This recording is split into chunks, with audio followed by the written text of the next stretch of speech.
Hello everyone, and welcome back to Katawa Shoujo, episode 17.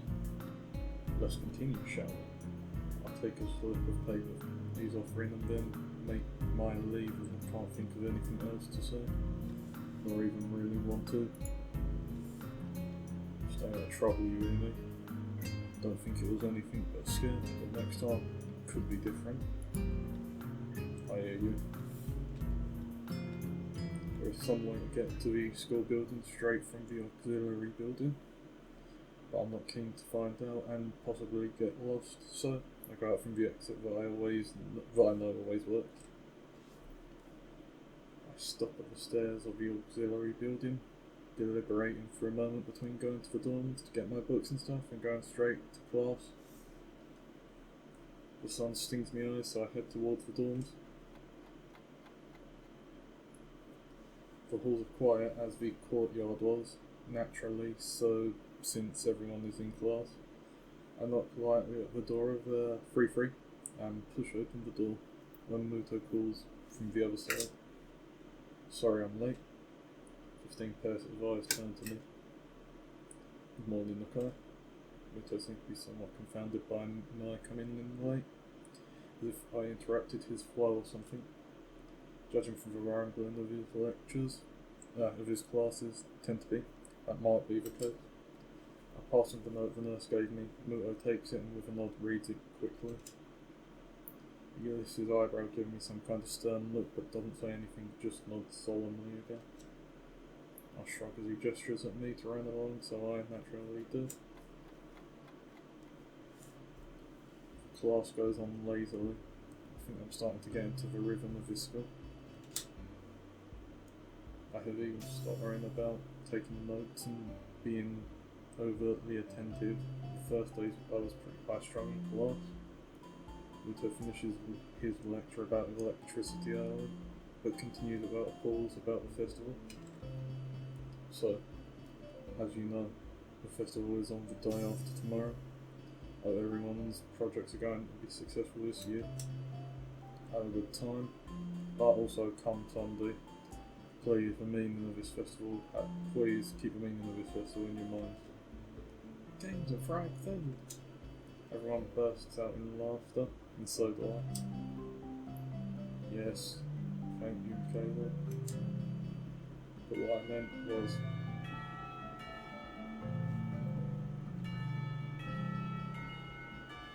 the remainder of his sentence is buried beneath the ring of the lunch bells, and everyone starts packing their things. Muto deliberates for a moment, but since almost nobody seems to pay attention anymore, he gives up and sits down.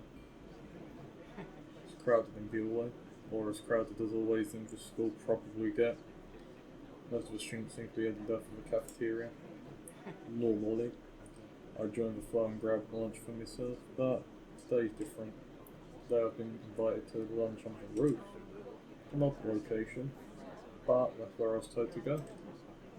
Fortunately, I managed to find shelter from the storm in the lee of the classroom door. Eventually the torrent subsides and I step tentatively out into the hallway, only to be met by Emily, who comes flouncing down the hallway like a cannonball. Hey, hi Hazel, great timing. I have super extra lunch today, as promised. Let's go upstairs. The stairway of the roof is a little dilapidated. It's clearly been used recently. At the top of the stairs is a door complete with the missing padlock. Wonder who the intrepid individual was that removed the lock. Amy shoves the door open and steps beaming into the silver light. Suddenly, a tall, dark stranger appears out of nowhere, standing imposingly in front of us. Amy flinches back, almost falling back down the stairs. Eek! Hello. Yikes, you scared me, really? Wait, isn't she? Hello. Noticing the ring is speaking to me, Amy looks at me curiously. You two know each other? I look confusedly at him. She's that friend of yours? Rin has turned her gaze toward the clouds drifting above the sky. I didn't know you knew this person, Emmy. You put silent tongue off for a few seconds until Emmy lets out a tiny giggle, shrugging the coincidence off. I invited Hisa for lunch. If you know him, that's just better. Oh, does this mean I don't get food, or did you invite him for lunch? Neither. I have food for free. No, I was thinking. They walked to the other end of the roof while I stayed at the clock tower for a while, taking in the atmosphere. There's nobody else but us here. Death Roof is not as popular as it is in other schools. A few run-down benches and tables are scattered across the edges, perhaps in an attempt to make the rooftop less desolate. The small pebbles covering the roof rattle beneath our feet. Peek through the chain link fence to take a look at the school grounds and beyond. Students are strolling in pairs around the quadrangle and the cafeteria. A few delivery trucks driving past the school toward the convenience store nearby. Somewhere, a watchdog barks at a stranger passing by. Somehow, when I look towards the town centre, the small town feels strike me very strongly, almost palpably. The hectic lifestyle of the big metropolis seems so far away and foreign here. Other guests to run to catch a bus like their life depended on it, or get their senses overloaded by neon lights and traffic jams. I feel surprisingly optimistic about this new life by looking at my new hometown, even if it's going to be mine for only a short year. Thinking about my illness and having to move away from home all came so suddenly. I haven't had time to think how I feel about it. I step out the shadow of the clock tower to open. I feel warmth touching my back. Sunshine, the perfect white, clear, cerulean sky. Cerulean? Yeah, butchered that one. Cool breeze sweeping over the rooftop makes me shiver, but only briefly. The wind carries a scent of trees and flowers, not smog and car exhaust like it used to just a few weeks ago. Emmy settles on the bench with Rin in tow and produces one big and two small lunchboxes from her bag. Come on, Hisa, what are you waiting for? She's begging me to join them, making room on the already small bench. I seat myself in the corner of the bench to take as little space as possible. It's pretty cramped, but somehow all three of us fit in the impressive view. Emmy suppresses a giggle and places a lunchbox in front of Rin and hands another lunchbox to me. Here you go. Lunch, as promised. Homemade, no less. I'm impressed. Wow, this looks really good. Thanks. I'm making myself what I can. Conversation dies off as I set about the business of feeding myself. Taking a few bites, I glance up and notice Rin deftly opening the lunchbox and popping a forkful of food into her mouth, only to use her feet. Or only using her feet. Even though I've seen it before, can't help but be impressed by her dexterity. It's also a reminder of the sort of place I'm in right now. Will I ever get used to sights such as this? Who knows, mate, who knows? I can't decide if getting used to such a thing would be a good thing or a bad thing either. Does getting used to this place mean that I'm giving up on being a normal person? Or does it just mean that I'm becoming more understanding about those around me? I'm distracted from my thoughts by the sight of Emmy tearing into her lunch as if it had insulted her ancestors. Okay, that's pretty funny. You seem pretty hungry. Emmy looks up, mouth half full and swallows before nodding.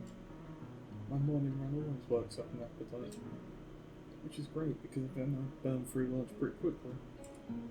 Helps keep my girlish figure. What would happen if you lose it? Would you become a man? Okay, that was pretty funny. I very nearly choked on my lunch trying not to laugh. It's a figure of speech. Does your figure have to run every morning too? You always talk like this. Talk like that? What? I think that answers my question. Never mind. So, try to think of small talk instead of the obvious question. How do you two meet? Everyone seems content to let me answer this question. Someone in the housing department thought that we'd complement each other. Well, so we were assigned rooms next to one another. Complement each other. Like shoes and a suit. Huh? Very good, wasn't that confusion? Class together and we've got all our rooms. Get it? Ah. So I started helping Ring get ready in the mornings, and that was bad. I mean, you can't help someone get dressed every morning and not get along. I'll see. Rin chooses this moment to interject. I have trouble with shirts. Right, that seems fairly obvious. Really? Kinda. Isn't helping, but at least Emmy seems to find the whole thing fun. That combined with the fact that Rin is genuinely curious makes me feel slightly, and better yet, confused. I mean, you've got no arms, so putting a shirt on seems like one of those things that would be difficult. No, I'm just going to stop talking now. I'll save me a lot of trouble in the long run. Rin nods in what I suspect means to be a sage manner. Conversation dies as I turn my attention back to my lunch. It's really good. When he finishes her lunch first and makes a contented noise. Ah, that was good. As she busies herself with cleaning up her lunch, Rin speaks. I'm thirsty. Oh, I almost forgot about that. Sorry. With a flourish, she reaches into her bag and removes a trio of juice boxes. She tosses me one that appears to be cranberry juice, one to Rin that appears to be some kind of strawberry milk, complete with pink colour scheme. Keeps an equally pink box of some kind of fruit punch for herself. Rin dexterously stabs her straw through the top of her box and begins to drink. I'm once again impressed by how flexible she is, but this time I'll keep my comment to myself. Somehow, I don't think Emmy or Rin are the sorts of people to think twice about the way they work around their particular disabilities. Rin especially so. Indeed, she gives off the impression of being entirely unaware that she's missing any links at all. Whether or not that's a conscious decision or not is another matter. But I'm honestly not too sure. So, Isa, how do you like it up here? It's quite nice actually. I like our places for the view. Thanks for inviting me up here. And for lunch too. Let me bring 1,000-watt green.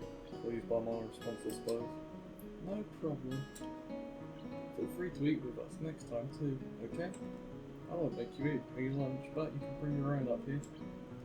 No lunch service. Oh, no. Emmy looks mock offended. Trying to take advantage of my good nature. The nerve. She giggles. Well, if that's your answer, I guess Rin and I will just keep on eating lunch all alone. Suddenly assaulted by the most heart-rending puppy dog eyes was seen as Emmy pouts. Kidding? I was kidding. I'd love to eat lunch up here again. Good location and the company's okay too. Emmy frowns a bit. My declaration of okay, but she seemed happy enough that I've accepted their invitation. Guess this makes us friends then, or at least acquaintances. Lunch bell rings, returning, signalling the downstairs return. Rin, you didn't finish your lunch again. I wasn't that hungry. If you don't eat more, you're going to fade away. Rin shrugs as if that's an acceptable risk. Come on, we better get going. Three of us head downstairs together. And this is where I think I'll end it for today. Thank you for watching. And, once again, goodbye.